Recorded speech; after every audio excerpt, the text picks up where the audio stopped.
Selamat bertemu lagi anak-anak, selamat bergabung di kelas Pak Gerard. Mata pelajaran kimia untuk kelas 12 MIPA.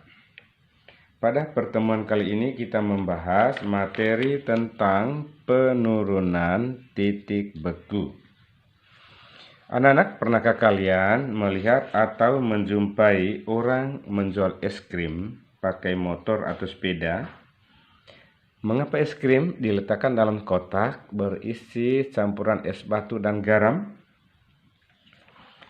Ternyata orang yang menjual es krim tersebut telah menerapkan atau mempraktekkan penurunan titik beku larutan dalam kehidupan sehari-hari. Mari kita lanjutkan tentang pengertian membeku. Membeku adalah perubahan wujud zat dari zat cair ke zat padat. Mungkin anak-anak sekalian pernah membekukan air dalam kulkas. Pada suhu berapakah air membeku? Untuk membuktikannya, silakan melakukan percobaan sendiri di rumah masing-masing. Kita lanjutkan tentang larutan berikut ini.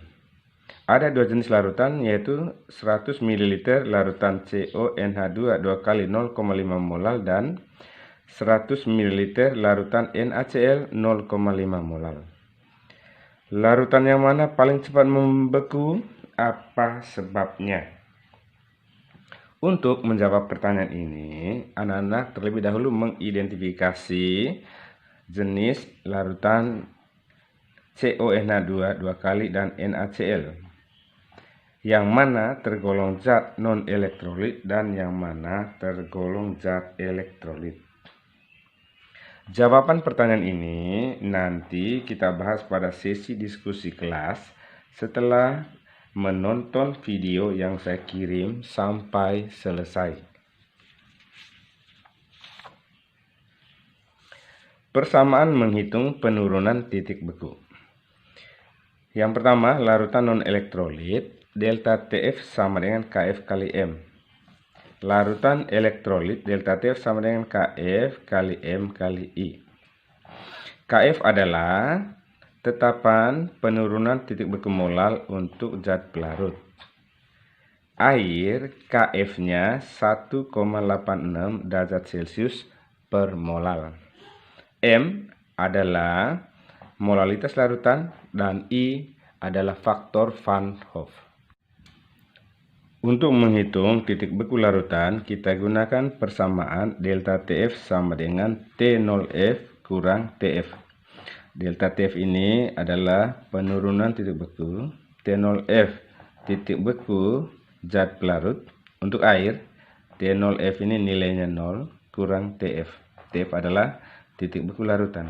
Jadi kalau hitung TF, ya, TF sama dengan T0F kurang delta TF, ya. Saya ulangi, TF sama dengan T0F dikurang delta TF. Mari kita lihat contoh soal nomor 1. Silakan dilihat dan dibaca. Pembahasannya kita mulai dengan menghitung molalitas menggunakan rumus gram bagi mr kali 1000 bagi P. 15 ini adalah massa urea per mr urea 60 kali 1000 per 200. 200 adalah massa air sama dengan 1,25 molal. Untuk larutan urea tergolong larutan non elektrolit, maka rumusnya delta TF sama dengan KF kali M. Jadi tanpa dikali I. Sama dengan 1,86 kali 1,25 sama dengan 2,325 derajat Celcius. Nah, titik beku larutan TF sama dengan T0F kurang delta TF sama dengan 0 kurang 2,325 sama dengan min 2,325 derajat Celcius. Jadi nilainya negatif, lebih rendah dari titik beku air, yaitu 0 derajat Celcius. Kita lanjutkan contoh soal yang kedua. Silakan dilihat dan dibaca.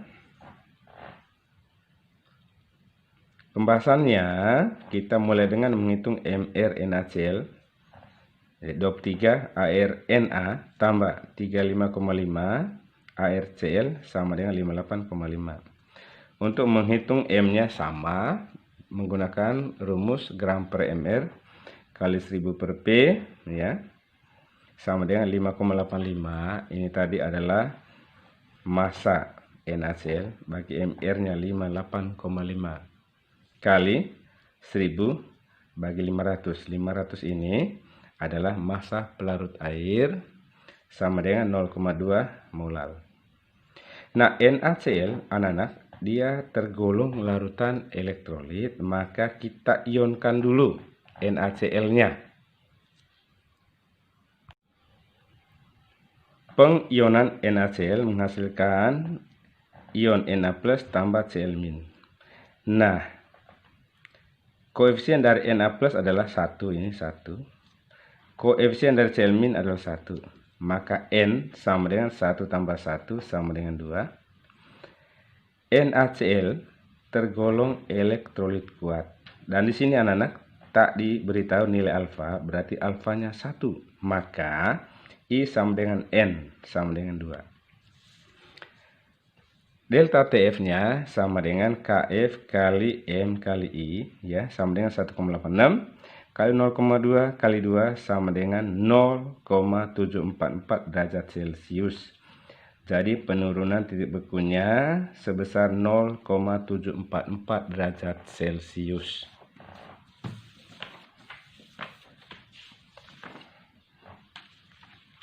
Selanjutnya, bagaimanakah penerapan penurunan titik beku larutan dalam kehidupan sehari-hari? Beberapa contoh bisa saya sampaikan. Yang pertama adalah pemakaian glikol atau etilen glikol dalam air radiator mobil atau motor. Yang kedua, pemakaian garam untuk mencairkan salju. Yang ketiga, pemakaian garam pada pembuatan es putar. Dan yang keempat, penambahan garam ke dalam es batu pengawet ikan. Berikutnya adalah soal latihan. Silakan anak-anak membacanya. Ada 2 soal.